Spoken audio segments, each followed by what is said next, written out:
Roller coasters are driven almost entirely by basic inertial, gravitational, and centripetal forces. Amusement parks keep upping the ante, building faster and more complex roller coasters, but the fundamental principles at work remain basically the same. New catapult launching techniques, hanging train designs, and other technological developments have opened a world of options for designers. There are now coasters that give riders the experience of flying, and those that shoot riders down long stretches of spiraled tracks. Fourth dimension coasters spin or rotate seats as the ride twists, turns, and free falls. So let's find a bit of history of how all of this came to be.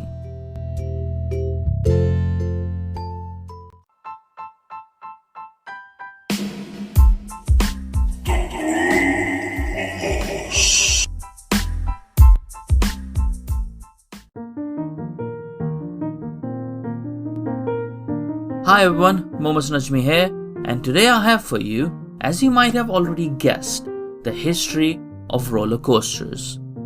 Roller coasters are the direct ancestors of monumental ice slides. Long, steep wooden slides covered in ice, some as high as 70 feet, which is 21 meters, that were popular in Russia in the 16th and 17th centuries. Riders shoot down the slope on sleds made of wood or blocks of ice, crash landing in a sand pile. Catherine II of Russia was such a fan of these attractions that she had a few of these slides built on her own property. Now, there is not much debate about this origin story of roller coasters. However, there's a bit of debate or divergence of opinions about the evolution of the humble ice slide into roller coasters by some historians.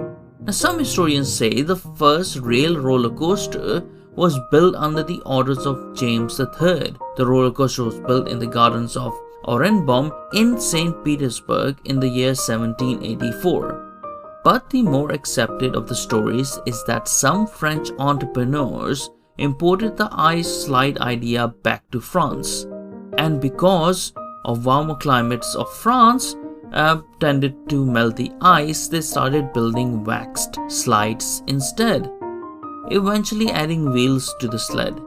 In 1817, Russian mountains of Belleville became the first roller coaster where the train was attached to the track. In this case, the train axle fit into a carved groove. The French continued to expand on this idea, coming up with more complex track layouts with multiple cars and all sorts of twists and turns. That is one of the most plausible stories to connect the ice slides to the roller coasters.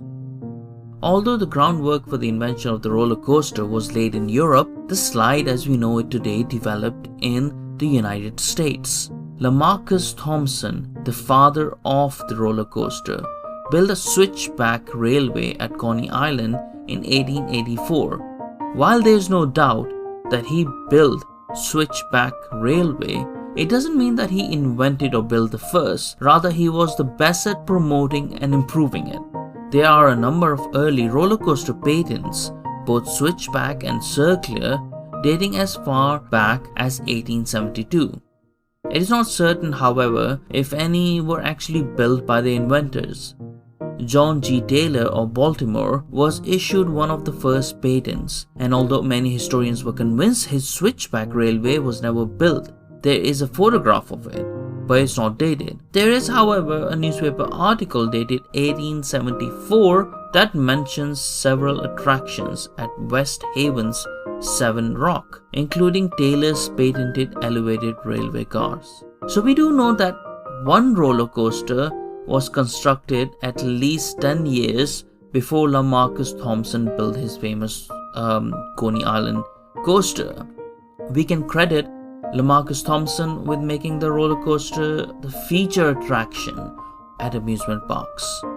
Following the popularity of the Switchback Railway, others would build larger and faster rides. In order to stay competitive, Thompson continued to make improvements and build larger rides. From 1884 to 1887, Thompson was granted 30 patents.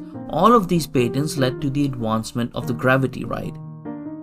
Roller coasters experienced a downturn in the United States during the Great Depression of the 1930s. A shortage of disposable income meant that hundreds of coasters were torn down and very few were built.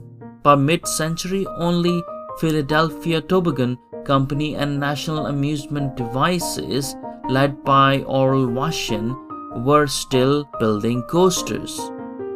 Major parks were turned to rubble, while others were abandoned as ghost towns.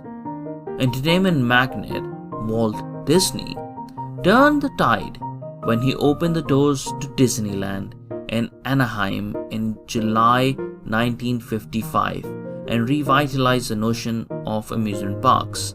Disney commissioned the Aero Development Company, which later became Aerodynamics, now SNS Aero, led by Ed Morgan and Carl Bacon, to design the bobsled-style Matterhorn in 1959, the first steel roller coaster. Tubular steel rails and nylon wheels expanded the possibilities of coaster designs while making the rides themselves dramatically smoother. The success of Disneyland encouraged entrepreneurs to open theme parks of their own regionally. The Six Flags chain, Kings Island near Cincinnati, and Busch Gardens in Tampa Bay were some of the first. In the 1960s, Aero, by then employing noted coaster designer Ron Toomer, introduced a successful product line of rides, such as the first Flume ride, a water ride, and the Runway Mine ride, set in a fake mine, which arrived in 1966 at Six Flags over Texas. In 1976, with the first successful vertical loop, the Great American Revolution ride at Six Flags Magic Mountain in Valencia, California, heralded a new age for looping coasters.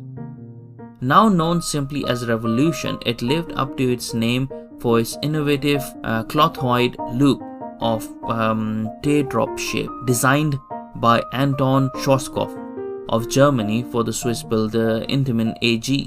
This broadened the vocabulary of roller coaster designs, and coaster fans began to return to the parks in droves. Virtually all major parks employ a looping coaster, epitomized by the 8 inversions of such rides as Dragon Khan in Spain and Monte Macaya in Brazil.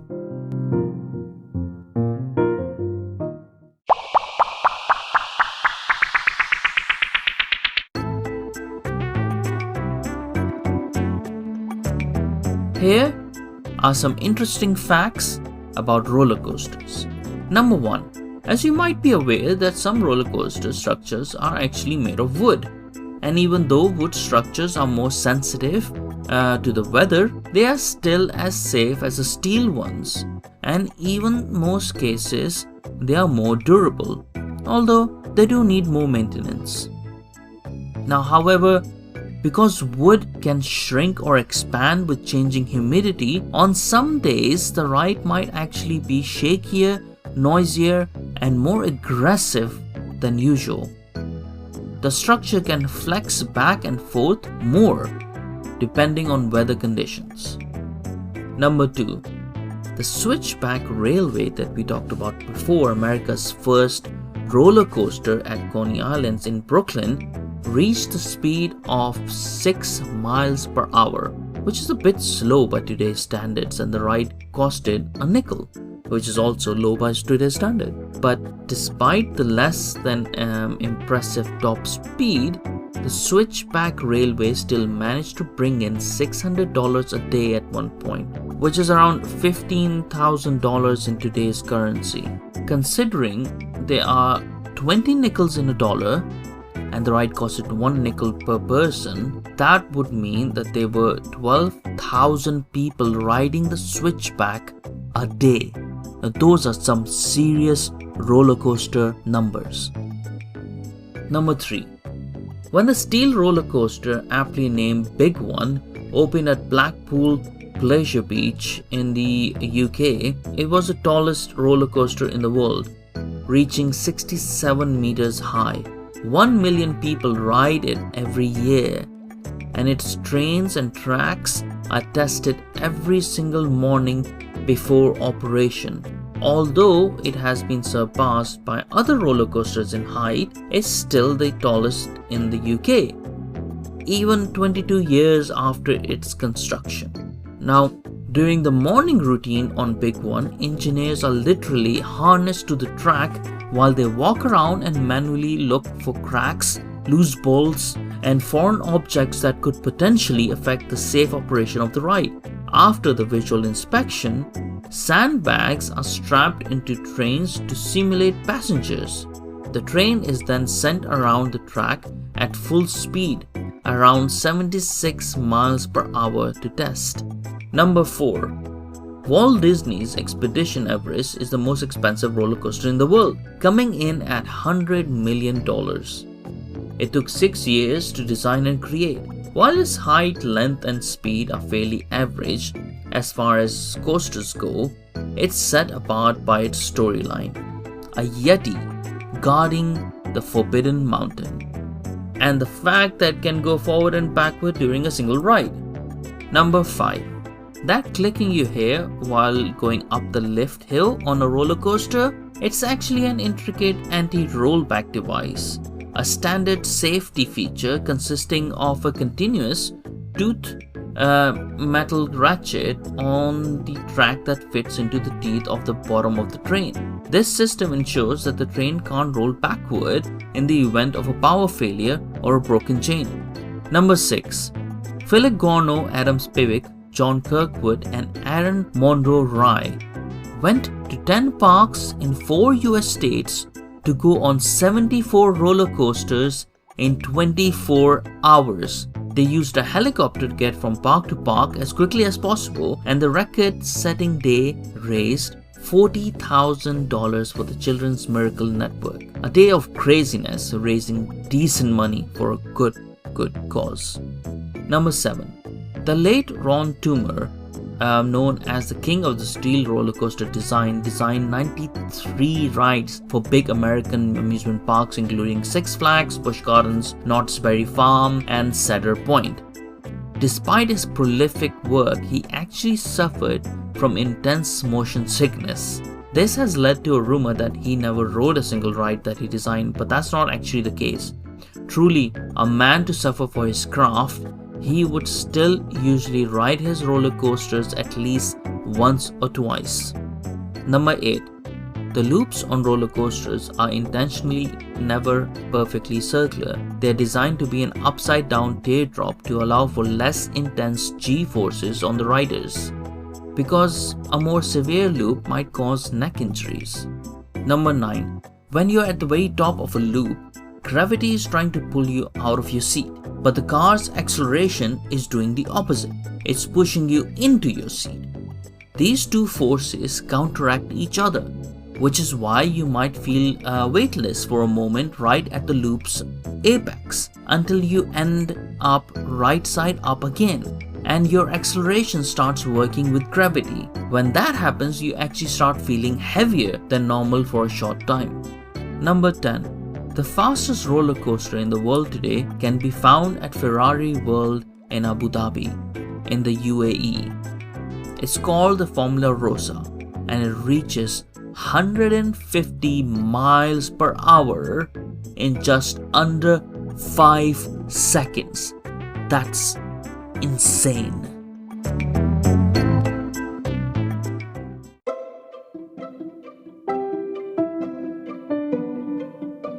Now let's look at 10 of the world's most remarkable roller coaster rides. And these are not ranked at all but simply listed. Number 1. Steel Dragon 2000, Nagashima Spaland, Japan. This is the world's longest roller coaster. It costed more than $52 million to construct. It is the 7th tallest steel coaster in the world, reaching 318 feet, 97 meters at its peak, with 8,000 feet 2,438 meters or 1.5 miles of track. It also has the 6th longest drop, which shoots passengers 95 miles per hour on a 306 feet 93 meters descent. That is one crazy ride. Number 2. King Dakar, Six Flags Great Adventure, New Jersey, USA. This is the tallest roller coaster in the world and the fastest in North America. It reaches heights of 456 feet, 139 meters, over 45 stories high, before sending riders hurtling down at 128 miles per hour in 3.5 seconds. The whole intense experience of the ride only lasts about 50 seconds. This is not for the faint-hearted. If any of you have ridden this ride, let me know about your experience in the comments below. Number 3. Formula Rossa, Ferrari World, United Arab Emirates. From the tallest to the fastest. Now, we have already mentioned about this ride in our interesting facts. It was developed to resemble a Ferrari sports car, and it launches from 0 to 150 miles per hour in 5 seconds, like riding on a lightning bolt. The track sits on a Ferrari racing course and swerves around 1.5 miles of track. This ride lasts only 90 seconds, but with those speeds, I think 90 seconds are probably more than enough. Number 4. Top Thrill Dragster, Cedar Point, Ohio, USA. Now back in the USA to Cedar Point, which is often considered roller coaster capital of America and home to many thrilling rides. When Thrill Dragster was built, it was meant to be the tallest and fastest in the world, but usually as things go, other coasters around the world eventually edged in. However, it still remains an impressive ride. It reaches 120 miles per hour in only 3.8 seconds and reaches heights of 420 feet, 128 meters. Now the coaster is the second tallest and third fastest in the world. Not bad. Not bad at all. Number 5. T-Express, Everland, South Korea. I know what you're thinking, but no, you do not get tea on this ride. But it is an old school, albeit extreme experience. It is made of a wooden structure, actually the world's tallest wooden coaster at 183 feet, 56 meters. The course takes advantage of its location on a hillside, launching down at a 150-foot drop, 45 meters. The ride reaches top speed of 65 miles per hour, sending cars down a 77-degree drop. Apparently, it is consistently voted best wooden coaster in the world. As before, if you have ridden on it, let me know about your experience. Number 6. The Smiler, Alton Towers, United Kingdom. Now, we are in my land. And this will turn your world upside down with its 14 inversions, most of any coaster in the world. Riders are sent up through the loop at 53 miles per hour, and it has variety as well. There are several different types of inversions throughout the track, including a heartline roll, dive loop, and corkscrew. Goes without saying, better take this ride on an empty stomach. Number 7. The Scenic Railway, Luna Park, Australia, in the land down under. This ride may not have the fastest, tallest, or the most exhilarating track, but it is the world's oldest continually operating coaster, taking riders since December 1912. That's a long time ago. It is one of the only 3 historic coasters in the world that requires a brakeman to stand in the middle of the train. Number 8. Tower of Terror, Gold Reef City, South Africa. This coaster has the most G forces of any coaster in the world, 6.3 Gs. It is so powerful that it can actually make riders pass out. It is twice as much as an astronaut would experience in a normal rocket launch.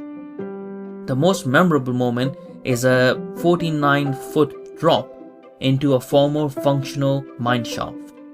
Number 9. Yukon Striker, Canada's Wonderland, Canada.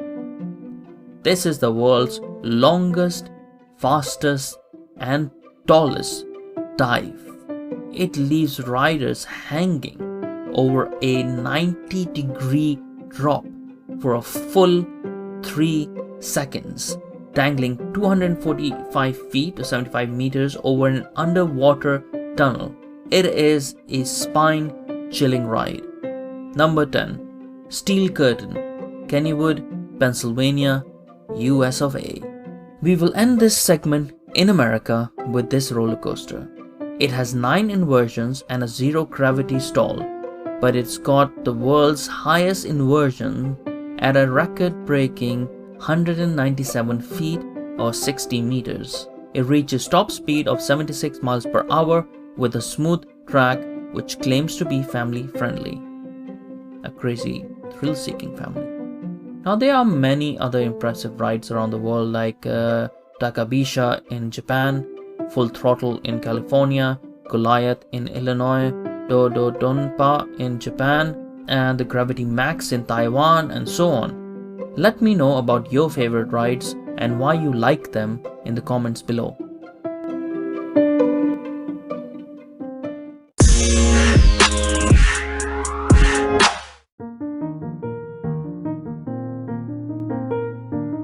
Alright folks, it is the end of the ride.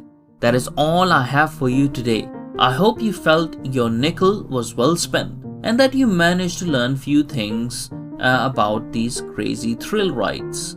Now, the reason why this was the lost 6th episode of the History and Myth podcast was because I decided to take 2 of the bonus episodes out of the loop and mark them separately. So we are leaving a gap of 6 and 10 in between the other episodes. Although on the YouTube or any other new platform channel I might put the podcast on, the sequence is unbroken and continues as normal. On Spotify, Anchor and Google Podcasts, this along with the next episode, which will be the 10th episode, will appear as lost ones. So the next episodes after this one are the episodes about Morai, then about cats, the Felis Catus episode, and then the World War I episode, which are all already available on Spotify, Anchor and Google Podcasts, and will shortly be available on YouTube as well.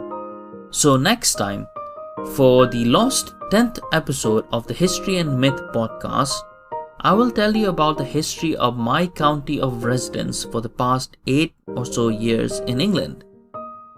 We will delve into the history of Essex.